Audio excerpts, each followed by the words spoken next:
Right మిత్రులారా, మనకు ప్రాచీన భారతదేశ చరిత్ర, మధ్యయుగ భారతదేశ చరిత్రకు సంబంధించినటువంటిది మనకు రఘుదేపాక ఆన్లైన్ క్లాసెస్లో and genius Raghudepaka and genius online క్లాసెస్లో మనము ఈ ప్రశ్నల విశ్లేషణ చూసాం. ఇక ఇప్పుడు తుదిఘట్టానికి చేరుకున్నాము.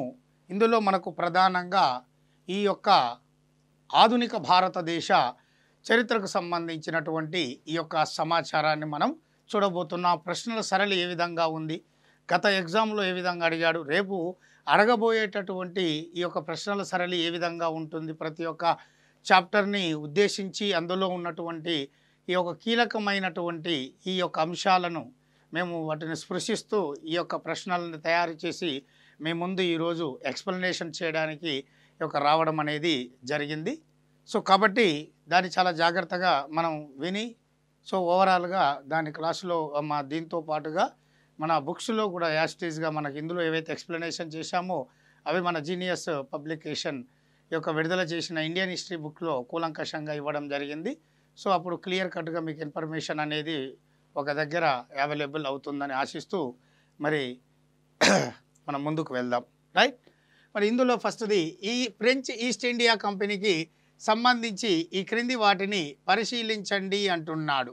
Consider the following regarding the French East India Company. So the headquarters of the French East India Company was shifted from Surat to Pondicherry. Number B, it had a central board of directors called gentlemen 17. అలాగే C, one of its notable features was that its operation in India were hampered by frequent quarrels and conflicts among its officers. తెలుగులో చూసినట్లయితే French తూర్పు India company ప్రధాన కేంద్రం సూరత్ నుండి ఈ యొక్క పాండిచ్చేరికి మార్చబడింది.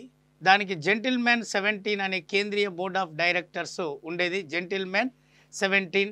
అలాగే దీన్ని గుర్తించదగిన లక్షణాల్లో ఒకటి, ఇందులోని అధికారులు తరచూ పొట్లాటలు విరోధాలు కలిగి ఉన్నందున భారతదేశంలో వారి కార్యకలాపాలు దెబ్బతిన్నవి. ఇందులో మనకు అత్యంత కీలకమైన ఈ మూడు కూడా, ఫస్ట్ది ఫ్రెంచ్ ఈస్ట్ ఇండియా కంపెనీ ప్రధాన కేంద్రం 1668లో ఈ యొక్క సూరత్లో మనకు మొట్టమొదటి వర్తక స్థావరం అనేది స్థాపించబడ్డది. వాళ్ళు కంపెనీ ఏర్పాటు చేసుకుంది ఫ్రెంచ్ ఈస్ట్ ఇండియా కంపెనీది.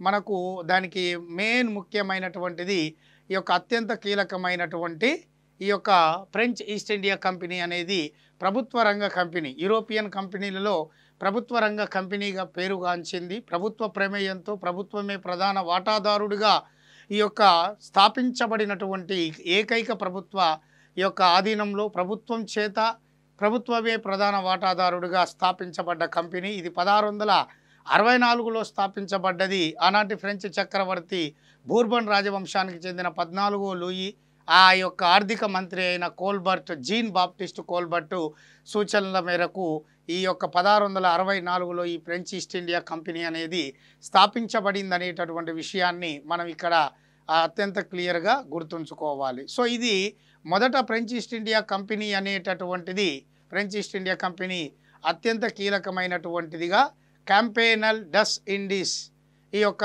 ఓరియంటల్స్గా ఇది పిలువబడ్డది.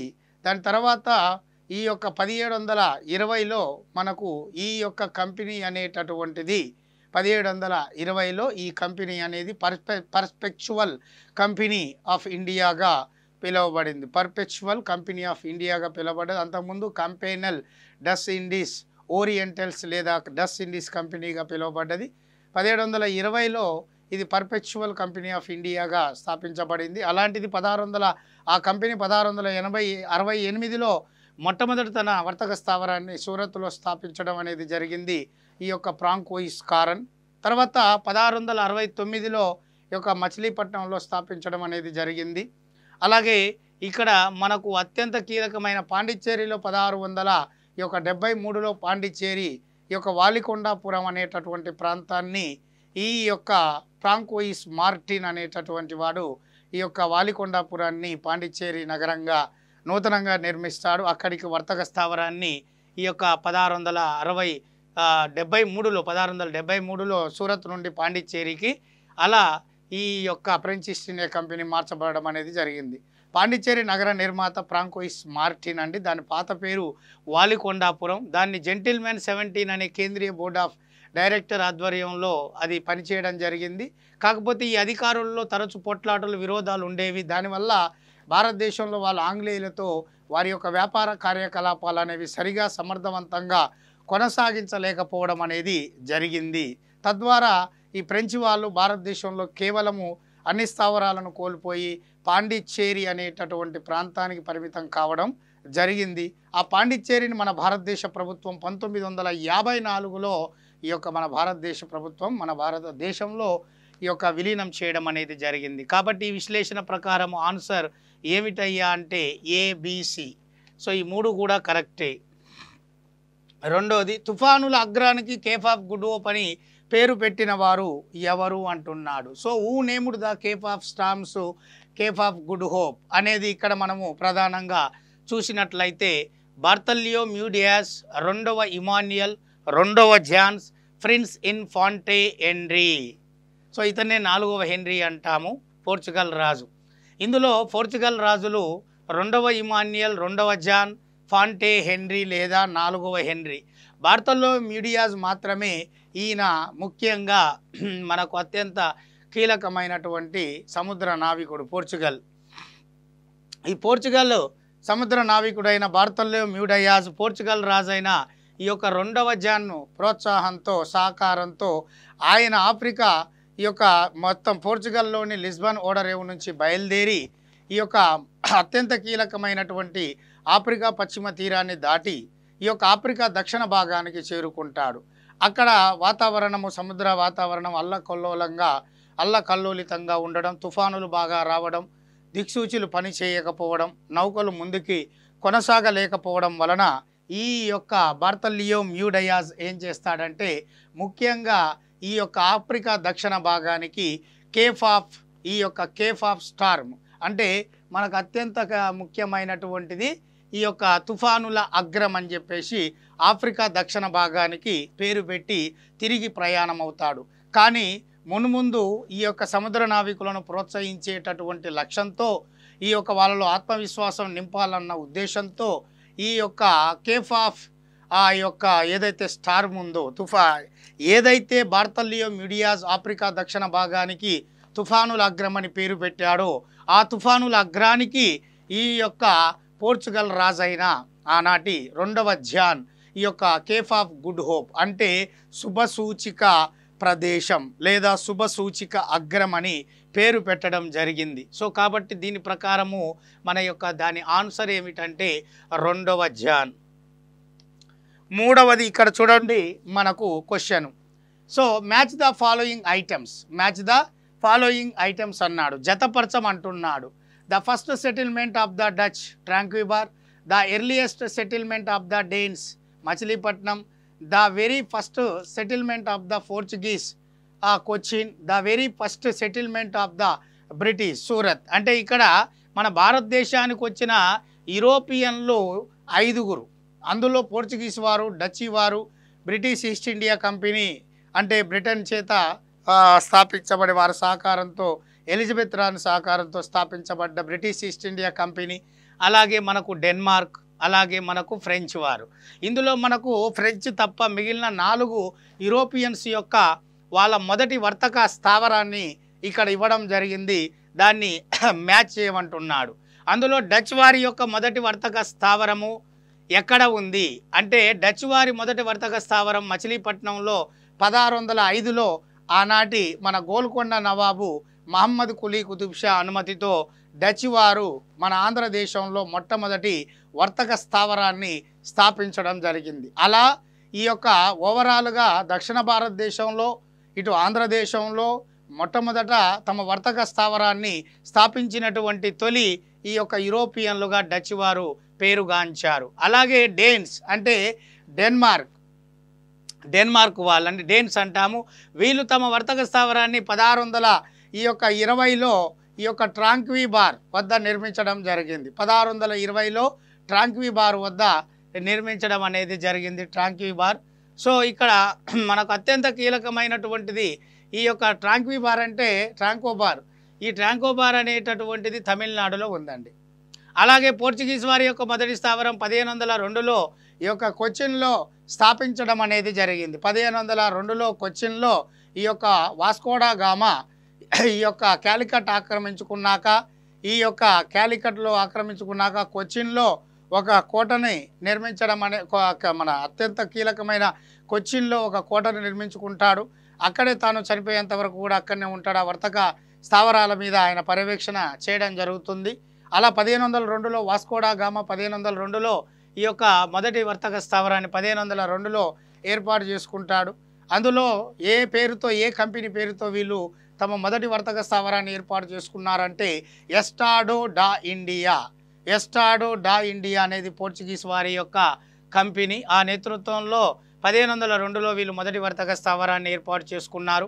ఇక బ్రిటిష్ వారి యొక్క వర్తక స్థావరము ఈ యొక్క సూరత్ అండి. 1608లో ఈ యొక్క ఆంగ్లేయులు ఈ యొక్క మొఘల్ చక్రవర్తి అయిన జహాంగీర్ కాలంలో ఈ యొక్క ఆనాటి ఇంగ్లాండ్ రాజు మొదటి జేమ్స్ అని స్టూవర్ట్ వంశానికి చెందిన పాలకుడి యొక్క అనుమతితో ఈ యొక్క William Hawkins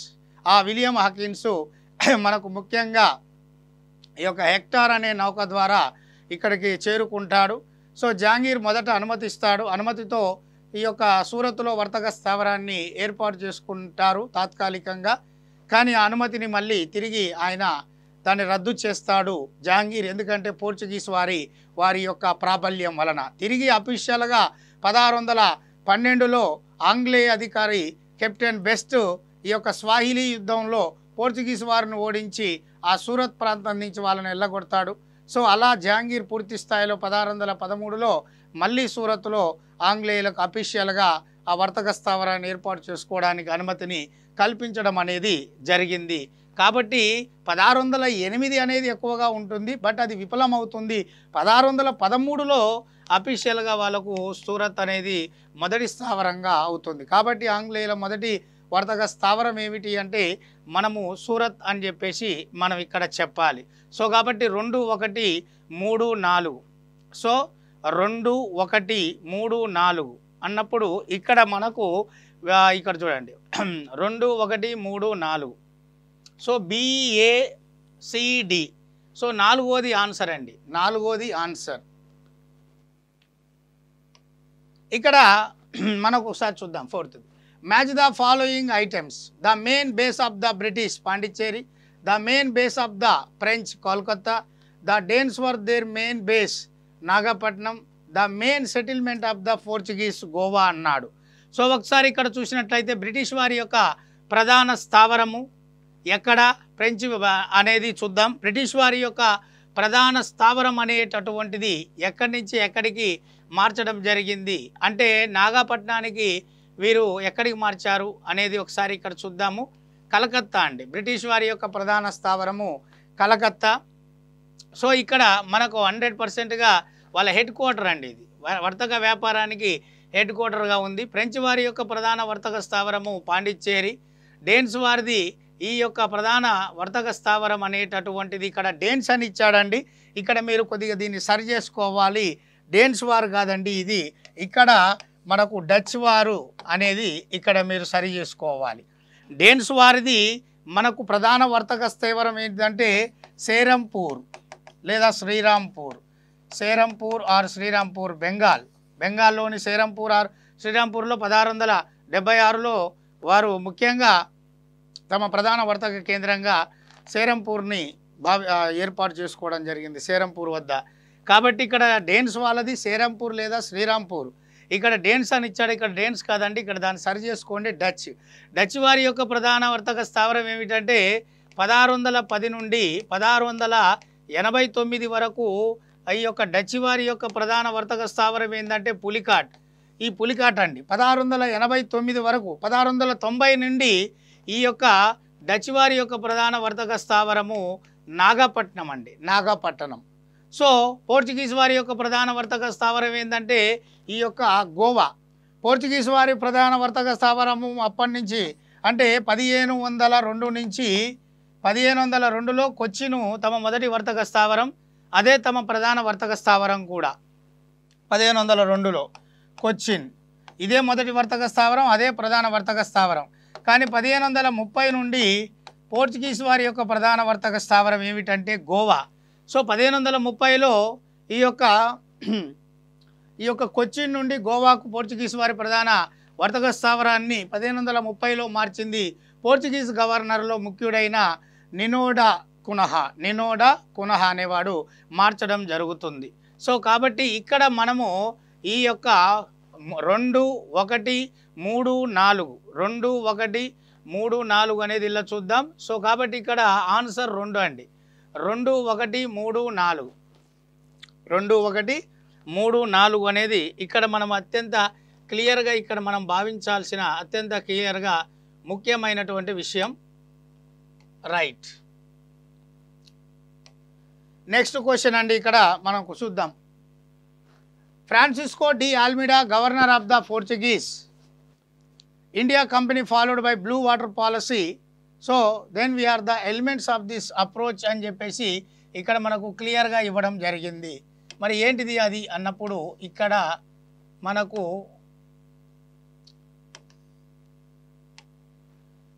Francisco D. Almeida, governor of the Portuguese East India Company, followed the blue water policy. What are the elements of this approach? Achieving a monopoly in trade, achieving dominion over the sea, establishing a geographic empire, suppression of Arab trade అంటున్నాడు. అంటే Portuguese east India company governor అయిన Francisco de Almeida, ఈ Francisco de Almeida అనేటటువంటి వాడు, D Almeida అనేవాడు Portuguese వారి మొట్టమొదటి governor అన్నట్టు. ఆయన ఒక విధానాన్ని తీసుకొస్తాడు, బ్లూ వాటర్ పాలసీ అంటే నీలి నీటి విధానం. ఏంటిది నీలి నీటి విధానం?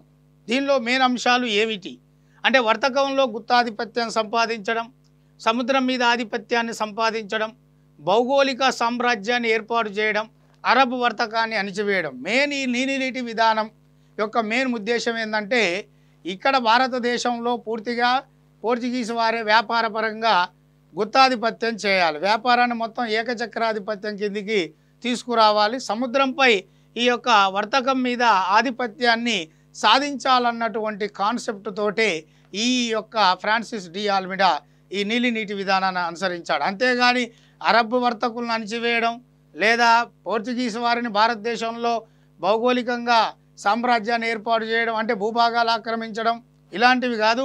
మెయిన్ సముద్రంపై ఆధిపత్యాన్ని సంపాదించాలి, భారతదేశంలో వర్తక వ్యాపార పరంగా గుత్తాధిపత్యాన్ని సంపాదించాలన్న కాన్సెప్ట్ తోటి మెయిన్ ముఖ్యంగా ఈ యొక్క ఫ్రాన్సిస్ డి ఆల్మిడా ఈ నీలి నీటి విధానాన్ని తీసుకొచ్చాడు. కాబట్టి ఇక్కడ ఆన్సర్ ఏబి అనేది. సో 5వ దానికి ఆన్సర్ ఏమిటంటే 2. 6వది, who first helped the Portuguese traders in India. Portuguese వారికి భారతదేశంలో పోర్చుగీసు వర్తకులకు మొదట ఈ యొక్క సహాయం అందించినటువంటి వారెవరు? భారతదేశంలో పోర్చుగీసు వర్తకులకు మొదట సహాయం అందించినటువంటి వాళ్ళు ఎవరు అనేది చూస్తే ఈ యొక్క అరబ్ వర్తకుల, జామోరిన్ షా పాలకుల లేదా దక్కన్ సుల్తానుల, విజయనగర పాలకుల? భారతదేశంలో పోర్చుగీసు వారికి మొదట సహాయం అందించింది మొట్టమొదటగా ఎవరు అనేది ఒకసారి చూస్తే ఈ క్యాలికట్లోని జామోరిన్ షా పాలకులు. జామోరిన్ అనేది వంశం అండి. ఈ యొక్క కేరళలోని జామోరిన్ అనేది వంశం. ఆ జామోరిన్ వంశానికి చెందిన పాలకుడే రాజా మనువిక్రమవర్మన్. ఈయన ఈ యొక్క వాస్కోడాగామాను 1498 మే 17న ఈ యొక్క క్యాలికట్లోని కప్పాడు అనే ప్రాంతం వద్ద మొట్టమొదట అడుగుపెట్టినప్పుడు వీళ్ళని సాధారణంగా ఆహ్వానించినటువంటి వారు ఎవరయ్యా అంటే ఆ జామోరిన్ వంశానికి చెందిన ఈ యొక్క రాజా మనువిక్రమవర్మన్. కాబట్టి ఆన్సర్ ఏమిటి 6వ దానికి అంటే 2 అండి. 7. 7th క్వశ్చన్ ఒకసారి చూద్దాం. The English learned some valuable lessons during their struggle with the French and their Indian allies. So which of the following is not true on this occasion. So French వారితోనూ వారి భారతీయ మిత్రులతోనూ పోరాటం సాగించిన కాలంలో ప్రధానంగా ఈ యొక్క ముఖ్యంగా ఈ బ్రిటిష్ వారు కొన్ని విలువైన పాఠాలు నేర్చుకున్నారు. ఈ సందర్భంగా కింది వాటిలో వాస్తవం కానిది ఏమిటి అనేది ఉన్నది. అంటే ఇక్కడ మనకు అత్యంత కీలకమైన మరి ఇక్కడ ఆన్సర్ ఏమిటి? భారతీయ పాలకులు పరస్పర పోరాటాలు చేసుకున్నారు ఒకరి మీద ఒకరు. పాలకులలో జాతీయవాదం అనేది లేకపోవడం, భారత పాలకులకు శక్తివంతమైన పదాతి దళం ఉంది. సుశిక్తులైన సాయుధులైన భారత సైనికుడు ఎవరికంటే కూడా తక్కువ కాదు. సో ఇక్కడ మెయిన్ ఇందులో వాళ్ళు ఏం నేర్చుకున్నారు అంటే ఇది నేర్చుకున్నారండి. భారతీయ పాలకుల పరస్పర పోరాటాలు నేర్చుకున్నారు. పాలకులలో జాతీయవాదం లేకపోవడం అనేది రైట్. భారతీయ పాలకులకు శక్తివంతమైన పదాతి దళం అనేది ఇది తప్పు. సుశిక్త సాయుధులైన భారతీయ సైనికుడు ఎవరికంటే తక్కువ కాదు అనేటటువంటి విషయం. ఈ మూడు కూడా కరెక్టే. ఈ భారతీయ పాలకులకు శక్తివంతమైన పదాతి దళం అనేది ఉంది అనేటటువంటిది మాత్రం ఇక్కడ తప్పు. ఇన్ఫాంట్రీ అనేది ఓకేనా రైట్. ఇన్ఫాంట్రీ అంటే కాల్బలం లేదా పదాతి దళం. సో ఇది ఆన్సర్ ఏమిటయ్యా అంటే మూడోది ఆన్సర్. 8 ఈ క్రింది వాటిని జతపరచమంటున్నాడు. Match the following. The Supreme Court Gothic architect saint cathedral church neo Roman style gate of India Iberian architecture. ఈ క్రింది వాటిని జతపరచండి అంటున్నాడు. మన భారతదేశానికి వచ్చిన యూరోపియన్లలో ముఖ్యంగా వాళ్ళు వర్తక స్థావరాలు స్థాపించి వర్తక వ్యాపారాన్ని అభివృద్ధి పరచడమే కాదు దానితో పాటు మన భారతదేశంలో సరికొత్త నిర్మాణ శైలులతో వాళ్ళు కొన్ని సరికొత్త నిర్మాణాలను నిర్మించడం అనేది జరిగింది. అవి అందులో ముఖ్యులు ఎవరు అంటే పోర్చుగీస్ వారు, అలాగే ఫ్రెంచ్ వాళ్ళు, ఆంగ్లేయులు. పోర్చుగీస్ వారు, ఫ్రెంచ్ వారు, ఆంగ్లేయులు.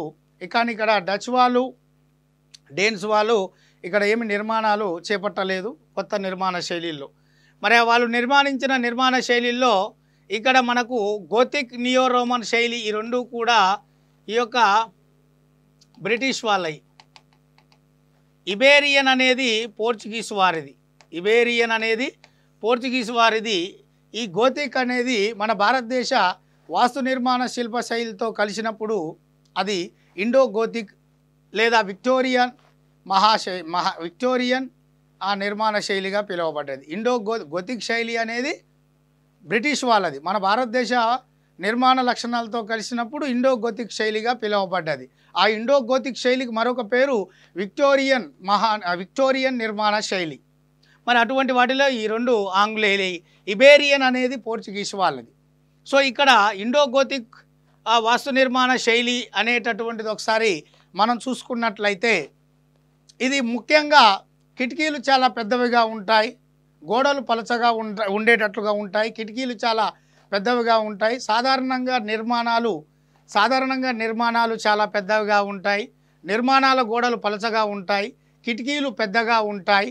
ఆ ఆర్చులు అనేవి కూచుగా ఉంటాయి, ఆర్చులు అనేటటువంటివి.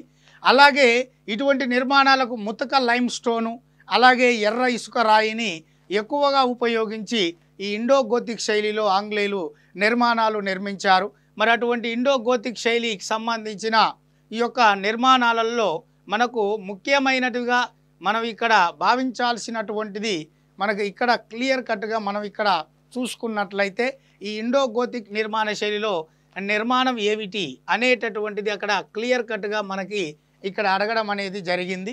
మరి అందులో మనం ఇక్కడ ఏం చూసుకోవాలంటే కలకత్తాలోని విక్టోరియా మెమోరియల్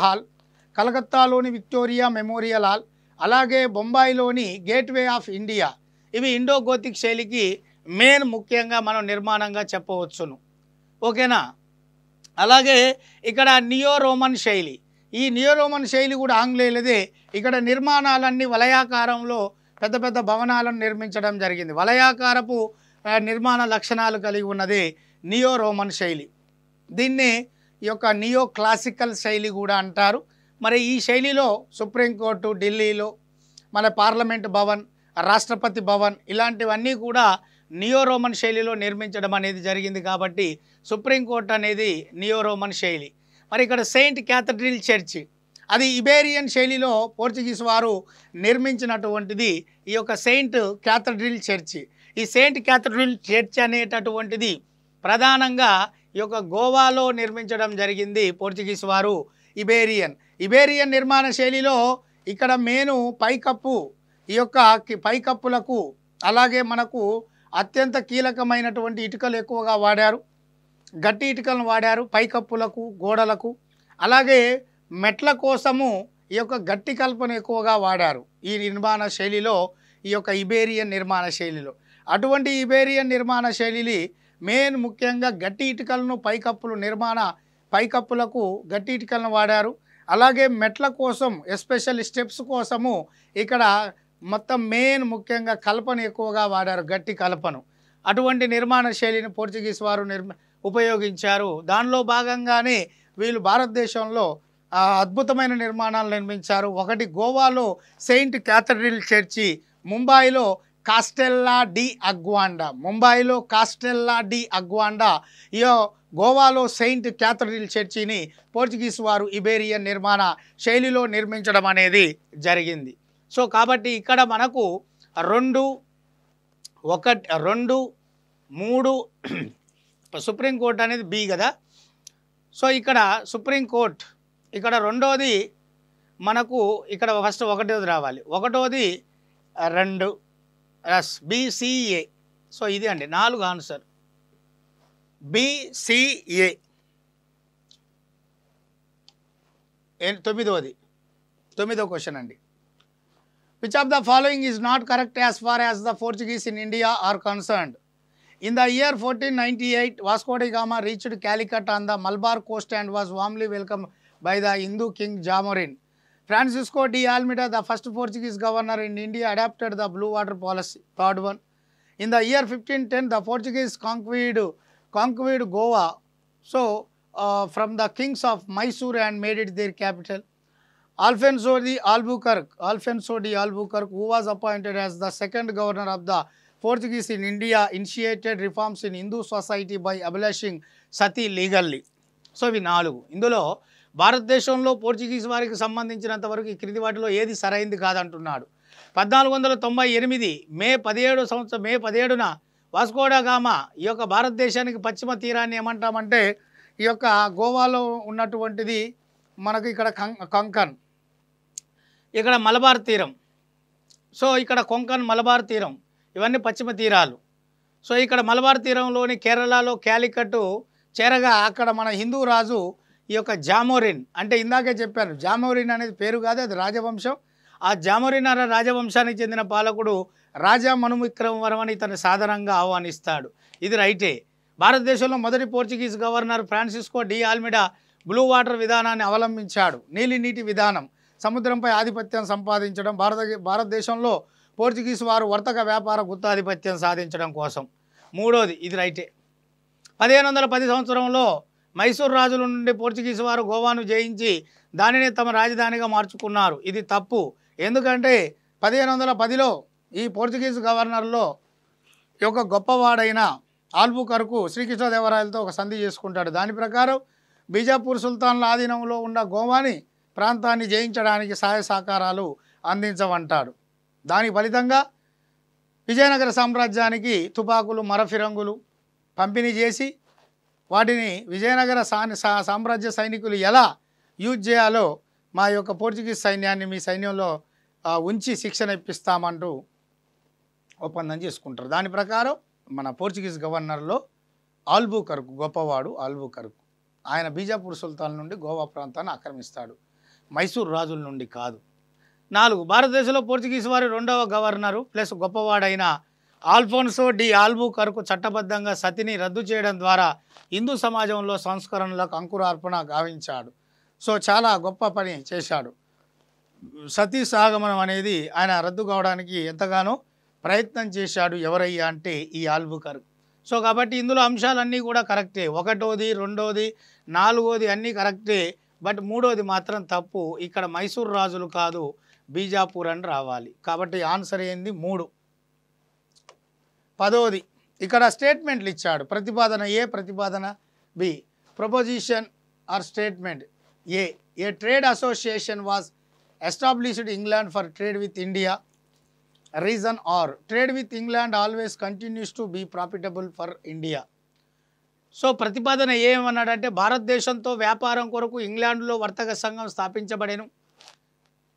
ప్రతిపాదన ఏ. కారణం ఆర్ ఇంగ్లాండ్ తోటి వ్యాపారం ఎప్పుడు భారత్ లాభసాటిగా కొనసాగిందని. ఇక్కడ చూస్తే భారతదేశంతో